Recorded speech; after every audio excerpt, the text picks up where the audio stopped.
Turned Up Dead is a true crime podcast. The cases we cover include details of violence, sexual assault, suicide, and homicide. It is not suitable for children, and listener discretion is advised. The opinions expressed in this show are those of individuals and not Turned Up Dead. On the afternoon of Sunday, 17th of June, William Vinnicombe and James Lelliot were working in the left luggage room of Brighton train station on the south coast of England. It was the beginning of summer, and with little fresh air circulating the room, the men had been trying to locate the source of an increasingly offensive smell. Around 4 p.m, they came across a new-looking but cheap brown suitcase. Recognizing the unforgettable smell from his days as a soldier, William Vinnicombe reported their discovery to the railway police. When a Brighton police constable arrived alongside the railway police officer, he decided to contact his superiors. When Detective Constable Taylor arrived, he broke open 2 locks which secured the case, and when he raised the lid, he was forced back by the stench of human decay. Whilst he was getting a breath of fresh air outside, DC Stacey arrived, and so the 2 constables returned to the left luggage room. They opened the suitcase to find a large paper bag tied with cord. Blood had started to seep through from whatever was inside. When one of the constables tore back a section of the paper bag, he found himself looking at part of a female torso. It was now DC Taylor and DC Stacey's turn to call their superior. Chief Inspector Pelling was soon at the scene and took charge. He ordered the suitcase to be removed and taken to the mortuary. Hello, I'm Fiona, and welcome to Turned Up Dead. The true crime story I'm going to tell you today is of the Brighton trunk murders. I'd like to give an additional content warning for this episode. Although brief and not in detail, this episode does mention the death of a newborn baby. This case, pun unintended, is a historical one, and the events I'll tell you of today took place in 1934. To give you a bit of context, the previous month, Bonnie and Clyde were ambushed by police and shot to death in Louisiana. Donald Duck made his first appearance in June 1934 in the cartoon The Wise Little Hen, and just 3 days before the suitcase was discovered at Brighton Station, Hitler and Mussolini met for the first time, after which Mussolini described Hitler as, quote, a mad little clown. In mid-June 1934, New York police asked Scotland Yard in London for help with the disappearance of a lawyer named Agnes Tufferson. On December 4th, the previous year, she had married a man named Ivan Podijay, and then 16 days later, she vanished. When New York police started to investigate, they discovered that shortly before she disappeared, Ivan Podijay had purchased a large black trunk. He had then boarded a ship from New York to Europe, alone. New York police had tracked him to Vienna, where he was found living with a woman he had married before marrying Agnes. He had most of Agnes's possessions with him, but the trunk was nowhere to be seen.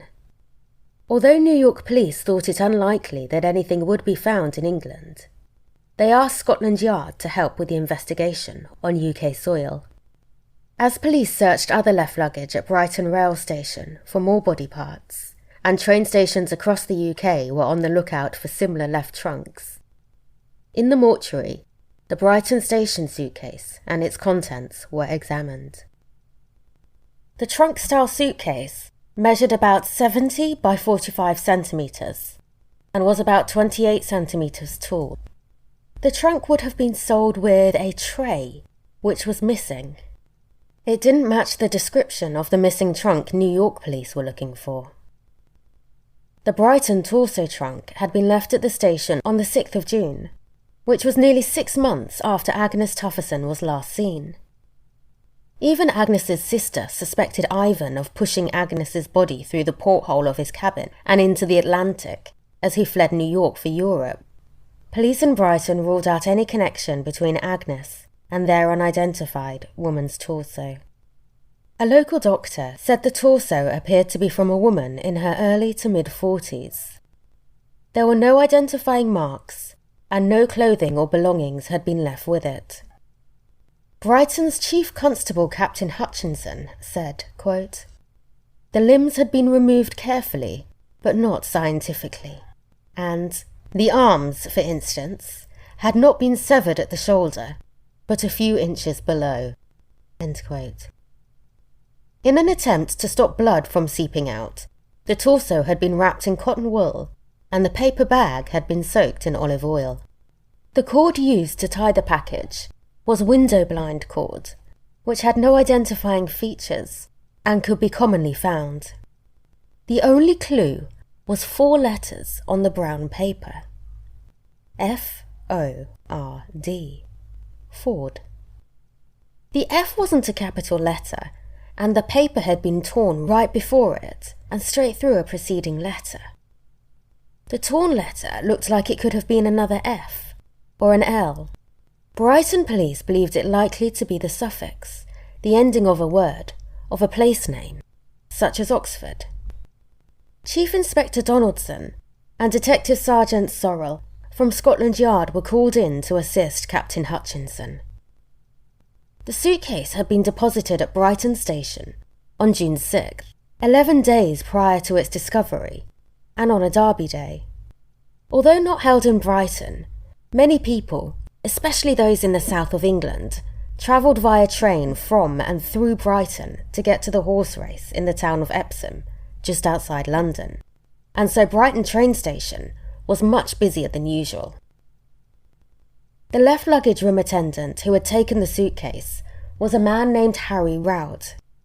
He told police that he unfortunately couldn't recall who had deposited the case, due to Derby Day being so busy.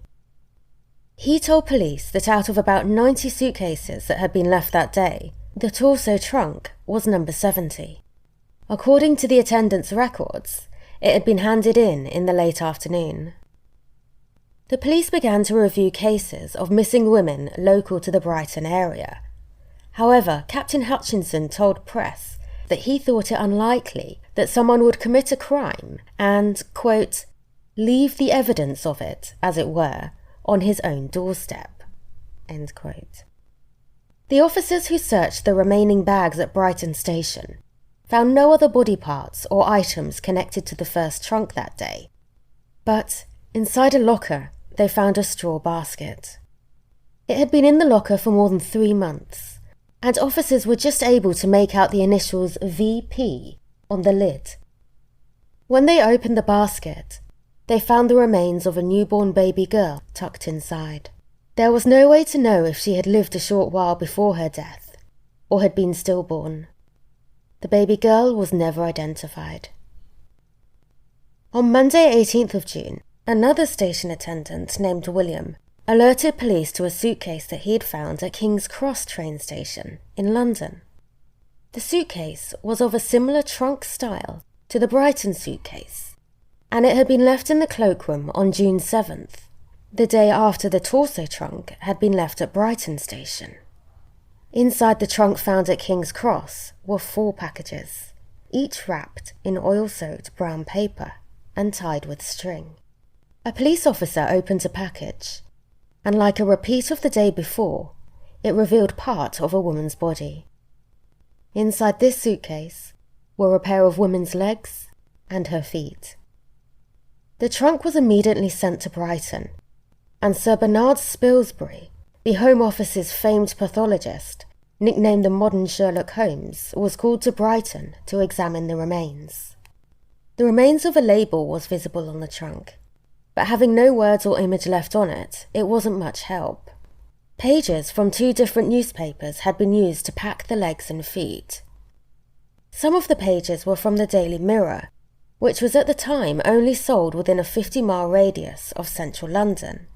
The dates on the papers, Thursday 31st of May and Saturday 2nd of June, narrowed the date of her death to being between June 2nd and June 6th, when the first trunk had been found. Sir Spilsbury's post-mortem established that the torso and legs and feet were from the same woman, who he said had been dismembered by someone with some, but certainly not an expert appreciation of anatomy. and that her limbs had been sawn off. Aside from those caused by dismemberment, there were no other injuries, and the cause of her death couldn't be determined. Her organs were sent to London to be analysed for any evidence of poison. Sir Spilsbury's examination also revealed the woman to be in her mid-20s, not in her 40s, as first thought. She had been about 5 foot 2 inches tall. She was well nourished, and he noted that her feet were well kept, and her toenails had been recently polished and tinted. Based on this, Spilsbury concluded her to be from the middle class. The unidentified woman had also been around 5 months pregnant. The discovery of the legs and feet at King's Cross, about 55 miles away from Brighton, reinforced Captain Hutchinson's belief that the crime wasn't local to Brighton. With the woman's identity still unknown, and upon hearing that the woman's feet had been well cared for, the press named the victim the girl with the pretty feet, or simply Pretty Feet. Captain Hutchinson kept the fact that she had been pregnant from the public, and told reporters that he was hopeful that further discoveries would be made. Police widened their investigations to trace women who had recently attended hospitals for prenatal advice. Abortion was illegal throughout the UK in 1934, so backstreet abortionists were now of interest to investigating police. The police began to discreetly watch a known abortionist, a Dr. Edward Messiah. Being a backstreet abortionist could be very profitable, and far from performing abortions in dingy backstreet rooms, Dr. Messiah had practices in London and Brighton, and provided his services to women from the middle and upper classes. However, Dr. Messiah was alerted to the police's interest in him when an officer approached him and questioned him about the dead woman. In response, Dr. Messiah wrote a list of names. Doctors such as Messiah wielded considerable power because of who their patients were. The police officer who had approached Dr. Messiah said nothing of it to Captain Hutchinson or to the Scotland Yard inspectors. Dr. Messiah left for London shortly afterwards. He was no longer a person of interest in the Brighton trunk murder. But not long afterwards, a woman died when he was performing an abortion on her. Despite there being a law that explicitly criminalised abortion, and the fact that his attempted abortion had led to the death of this woman, he wasn't prosecuted for any crime. In 1952, he left the United Kingdom and retired in Trinidad. The post-mortem examination of the torso from Brighton station showed no evidence of an attempted abortion, and with still no match to any local missing women, and having checked up on thousands of women identified from prenatal hospital records, people started to wonder if the woman had come from abroad. Searches in Brighton, which included parts of Brighton's South Downs National Park, and door-to-door searches of the surrounding streets, had led nowhere. The seaside city, which was known proudly as the Queen of Watering Places, was now being referred to as the Queen of Slaughtering Places. On June 20th, the Daily Mirror ran a story with the headline, "Trunk Crime Described. Psychic Girl's Amazing Vision." An American clairvoyant, Miss Jean Dennis, who had apparently foretold the winners of the Derby and the Cup final, told the paper that the murderer was a man with a dark moustache and short black hair, who she thought was a foreigner. The clairvoyant said, quote, "The man who did this murder is not poor. He has travelled around. The next discovery will be made in the north of England." End quote. When asked where, Miss Dennis replied that the head would be found in Newcastle. Miss Dennis had spoken with the police, who did make inquiries in Newcastle, but I found no mention of anything useful or not coming from them, so I'm not too sure how amazing her vision really was. However, the first thing she told the paper's correspondent might have had something to it. She told them, quote, This murder is connected in some way with another murder, which, but for this, would never have been discovered." End quote. The paper and string that had been sent for testing in London returned no results, and the only lead police had, the 4 letters spelling out Ford, turned out to be nothing. A woman who had recognised the handwriting to be hers had contacted police. She had sent the paper bag to a sweets factory and had no idea how it ended up as wrapping for the body parts found at King's Cross. Unfortunately, the sweets factory was no help either, as they had reused the paper but had no idea of which order they had used it for or who they had sent it to. Photographs of the trunk made the front pages, and retailers and manufacturers of similar luggage contacted police to offer their assistance. However, the cheap trunk-style suitcase was widely sold, and when they tracked down the shop that sold the first trunk, the owner had no record of, nor could he remember who he had sold it to. He did confirm that it would have definitely been sold with a tray, which was missing. Finally, police got a lead. A newspaper reporter had noticed that a sex worker named Violet Kay, who he would often see around Brighton, hadn't been in her usual location for a while. Violet Kay had lived with her common-law husband, Tony Mancini, who had recently moved without Violet to number 52 Kemp Street, just a 5-minute walk from Brighton train station. Police had actually called at the house on Kemp Street during their door-to-door search, but no one had been home. Following the new information from the reporter, police found and questioned Tony Mancini, who admitted that Violet Kay hadn't lived with him since May, but was convinced that the dismembered woman couldn't be her, because Violet, at 42 years old, was almost 10 years older. Violet's sister had also received a telegram from Violet in May, saying that she was leaving the UK to take up a job abroad. The police ruled Violet Kay out as their Jane Doe, and paid no more attention to Tony Mancini. In 1934, you didn't always need a passport to travel between France and England, so more people started to theorise that the woman had come to England from abroad, either before or after her death. The woman's head and arms remained missing, and weeks went by with no new evidence or worthwhile tips to follow. That was until the following month, when on July 13th, police got a call from some workmen who had noticed a disturbing odour coming from one of the rooms of the house they were painting. The house was 52 Kemp Street, and the room had been rented out to a Mr. Tony Mancini. Rather than go in and search right away, the police decided to watch the house for a while. On July 14th, the police spoke with Mancini but didn't search the property. With there being no sightings of Tony Mancini at the Kemp Street house for around 24 hours, on July 15th, police entered the house. The landlady, Mrs. Bernard, unlocked the room she'd rented to Tony Mancini and let the investigators in.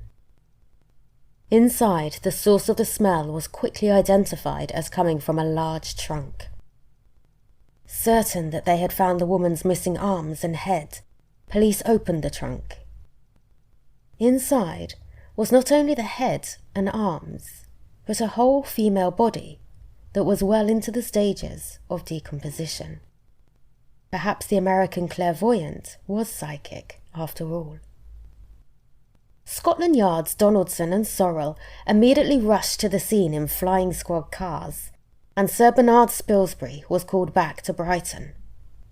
The flying squad was a specialised team of police which was set up by Scotland Yard to combat theft. To keep up with gangs that stole and made their getaways in high-powered vehicles, the flying squad were given some of the fastest cars of their time. In the 1930s, the flying squad's car of choice was a Bentley. The landlady gave police a description of Tony Mancini, who she said had lived alone in the property. In addition to the body in the trunk, officers found a saw, the tray of another trunk, and the head of a hammer, which appeared to have been burned. The second Brighton murder trunk was taken to the morgue and its contents examined. After spending 3 hours at the mortuary, Sir Spilsbury stated the cause of death as a depressed fracture to the head that had been caused by a blow by a heavy, blunt weapon. The blow had been so strong that it had driven a piece of her skull against her brain.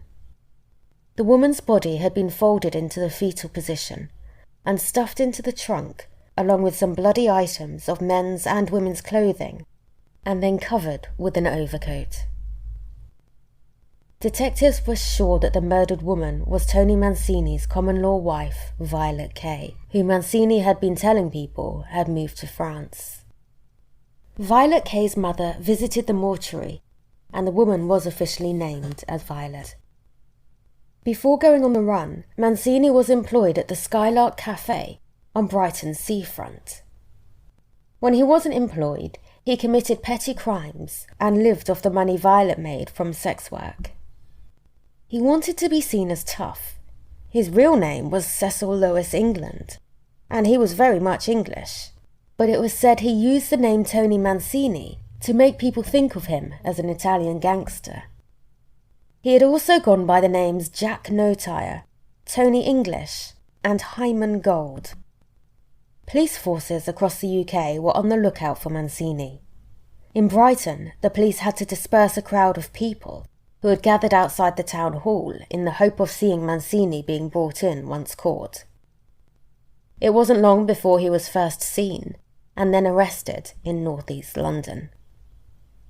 Mancini was arrested and later tried as Jack No-Tire, but I'll continue to use Mancini for consistency.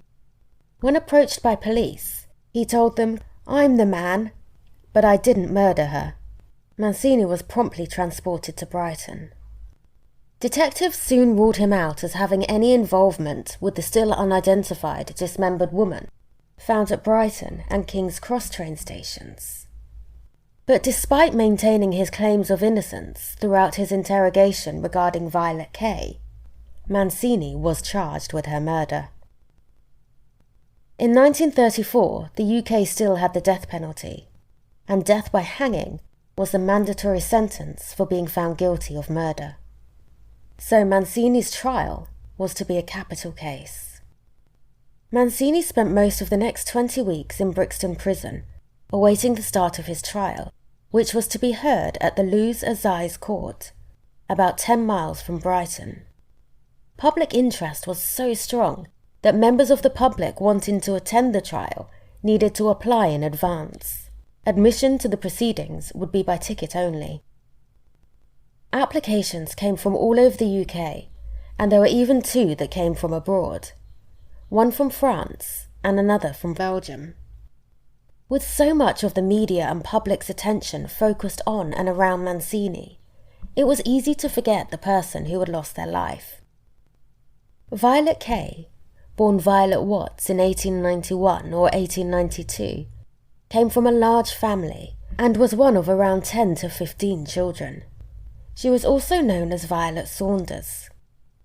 As a young adult, Violet worked as a dancer, and she had performed on stage with the Watson Girls Dance Troupe, and in her own show alongside a man named Kay Fredericks, in an act they called Kay and Kay. At some point in her life, Violet had turned to sex work. Violet met Tony Mancini in London and moved with him to Brighton in September 1933. They moved into the flat at 44 Park Crescent Terrace in March as Mr. and Mrs. Watson. They had a turbulent relationship. A letter to her mother, who she hadn't seen for several years, was found with Violet's possessions after her death. In the letter, which she never got to send, Violet told her mother that she had recently got divorced and had remarried. By the time of her death, at age 42, Violet was a heavy drinker and recreational drug user. Violet was buried at the Extra Memorial Cemetery on Lewes Road in an unmarked grave. Tony Mancini's trial started on December 10th, 1934. Thompson's Weekly News described the scene outside Luz Assize Court. quote, "A solid wall of policemen stood against the iron-railed gates and the massive pillars of the court to guard against any rush. 4 deep on the steps, a crowd of men and women, each with an air of expectancy, awaited admission." End quote. The presiding judge was Mr. Justice Branson. Thompson's Weekly reported that the court was crowded when he arrived, and that, quote, "there were many women present. For the most part, they were young and fashionably dressed." End quote. The writer also added it was one of the most youthful juries they had ever seen. The prosecution, led by J.C. Castles KC, put forward a strong case based on forensic evidence and witness testimony that Tony Mancini had murdered Violet Kay sometime between May 10th and May 15th, 1934. The defence, led by Norman Burkitt KC, put forward an alternative possible cause of Violet's death. The defence didn't need the jury to believe this. They only needed to introduce and raise enough doubt for the jury not to believe what the prosecution was saying. Sir Bernard Spilsbury, who was no stranger to the courtroom, testified for the prosecution that Violet Kay's cause of death was a depressed fracture to the head, which had been caused by a blow from a heavy blunt weapon, such as the burnt hammerhead found in Mancini's flat. The man who had lived in the Park Crescent Terrace flat before Mancini and Violet moved in was called as another witness for the prosecution. He testified that he had left a hammer behind when he had moved out of the flat, and when handed the burnt hammerhead in court and asked if it had been in the same condition when he had left it at the flat, the previous tenant answered, quote, "No, it was shining, bright steel." End quote. During his cross-examination for the defence, Burkitt raised doubt that it was even the same hammer by asking, quote, "It is now in such a state as would make it difficult to recognise in any event, yes?" End quote. During his cross-examination of Sir Spilsbury, Burkitt questioned the pathologist about traces of morphine he had found in Violet's organs, and of his certainty that the cause of the wound to her head was in fact a hammer. Spilsbury had to concede that the fatal injuries could have been caused by a fall. This was perfect for the defence, who put forward a theory that under the influence of morphine, Violet could have fallen down the steps going down to the flat, which is how she got her head wound. But she then managed to get up and get to her bed, which is where she died. To give more weight to this theory, the defence gave evidence of Violet being a heavy drinker. Violet's sister, Olive Watts, who had been expecting to meet up with Violet before she disappeared, testified that she received a telegram on May 11th, apparently from Violet, which read, quote, "Going abroad, good job, sail Sunday, will write, Vi," end quote. But a mistake had been made in the address. When shown the handwriting Violet had supposedly written on the telegram form, Olive testified that it wasn't her sister's handwriting. A graphologist, a specialist in handwriting, confirmed that the writing on the telegram form matched that on menus that Mancini had written on whilst working at the Skylark Cafe. The telegram had also been sent after Violet's death. So if it had been an accident, why did Mancini try to cover it up? When Mancini took the witness box and told his version of events, he didn't deny his attempts to cover up Violet Kay's death. Instead, he claimed that he had returned to their flat at 44 Park Crescent Terrace and found Violet on the bed, already deceased. He said he thought she had been murdered by a client, or fallen, or even that her old performance partner, Kay Fredericks, could have been responsible. Because of his involvement in petty crime, he didn't think he'd be believed if he went to police, so he made the decision to hide her body and cover up her death. It was reported that Mancini actually made a good impression in the witness box, and a lot was made by his defence of Violet's convictions for prostitution. The landlord of the Park Crescent Terrace flat testified that it would be untrue to say there were always men coming to the house at night. He said an old man would visit Violet regularly, and he would arrive in his car with a driver. This driver was the last person to see Violet Kay alive, and during the trial he testified that on the 10th of May he had driven alone to visit Violet Kay, and that he had seen her in front of her flat. He reported that she appeared distressed, nervous, excited, that her face and hands were twitching, and as Thompson's Weekly News reported in 1934, that she was, quote, presenting the appearance of being in one of the stages of drugging, end quote. He said that there had been other people there too, some men inside the flat. From witnesses for the prosecution, the jury heard statements Mancini had made to various people after Violet Kay's disappearance. Miss Elizabeth Attrell, a waitress at the Skylark Cafe, had met up with Mancini at a dance hall. Mancini had told her that Violet had left for Paris, and that night they both returned to his flat, where Mancini gave Miss Attrell some of Violet's clothing. He told a similar story to another woman, this time adding that he had received a letter from Violet. When in the company of 3 male friends, Mancini said that he had given his missus, quote, the biggest hiding of her life, end quote, and then, quote, I don't suppose I shall see her any more. When I got up this morning she had blown, end quote. In his opening statement, Mr. Castle's KC had told the jury that Mancini also told these men that he had bashed his wife from pillar to post, and, quote, what's the good of knocking a woman about with your fists? You only hurt yourself. You should hit her with a hammer, same as I did, end quote. The defence made the surprising move of reading out Mancini's criminal record during the trial. Their reason for doing this was to show that he had no record for violence, and to make the stories of finding Violet Kay already deceased, but not contacting authorities, more plausible to the jury. The defence brought in a number of witnesses who testified that Mancini and Kay actually had an affectionate relationship and were a content couple. Burkitt, arguing that Mancini didn't have a motive, asked the court, quote, why did he do it? There hasn't been a word, no question, no hint, no suggestion of any kind as to that vital matter as to why he should do it. And upon that vital question, the answer is complete and impenetrable silence, end quote. The prosecution received a blow when the defence proved that a pair of Mancini's blood-stained trousers, which the prosecution had brought into evidence, had been purchased after Violet's death. On the 5th day of the trial, the all-male jury started their deliberations, and after just 2.5 hours, they had reached a verdict.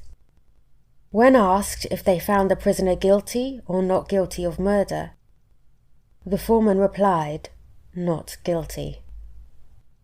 The Sussex Daily News reported that the judge's only comment was, quote, you are discharged, end quote, and Mancini left the court a free man. On the 28th of November, 1976, the News of the World published an article with the headline, I've got away with murder.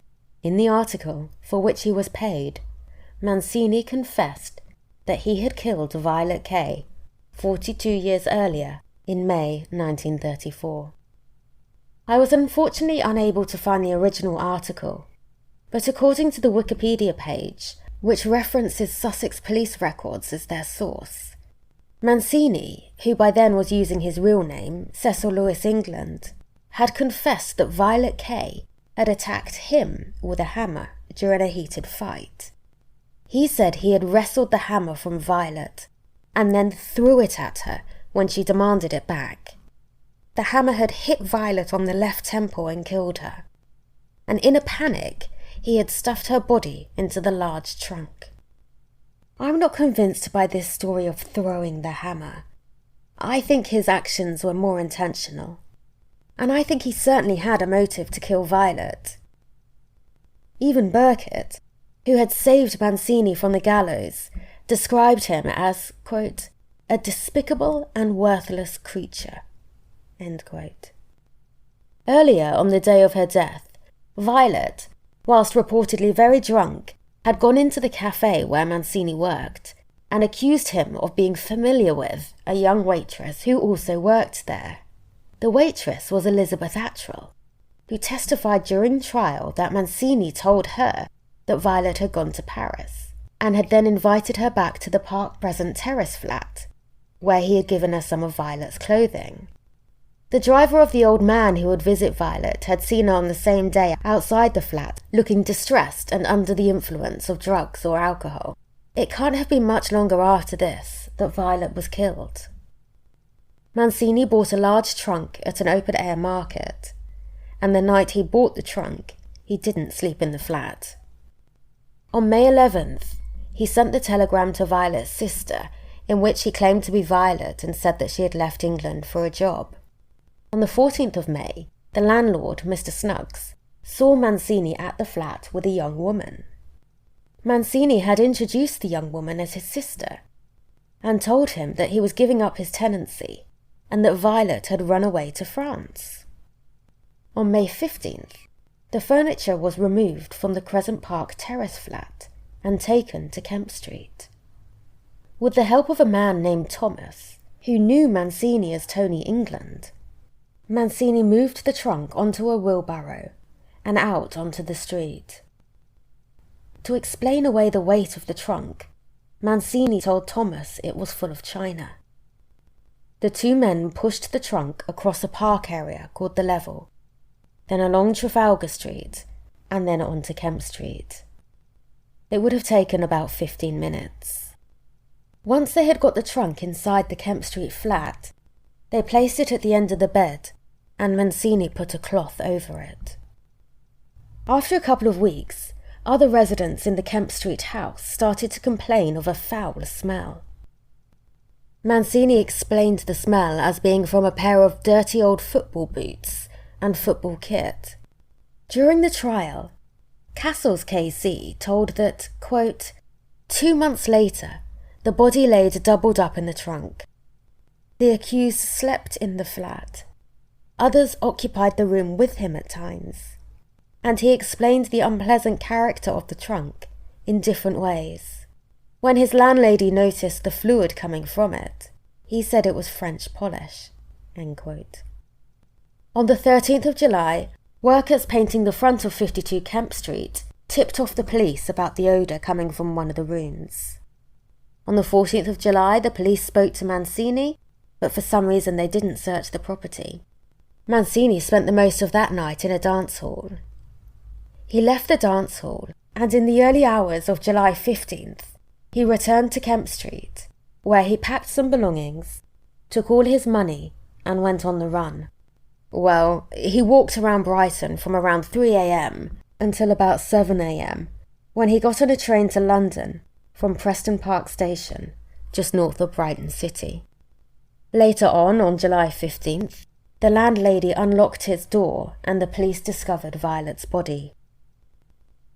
In the UK, the double jeopardy rule applied to murder until exceptions were made for the most serious crimes by the Criminal Justice Act of 2003.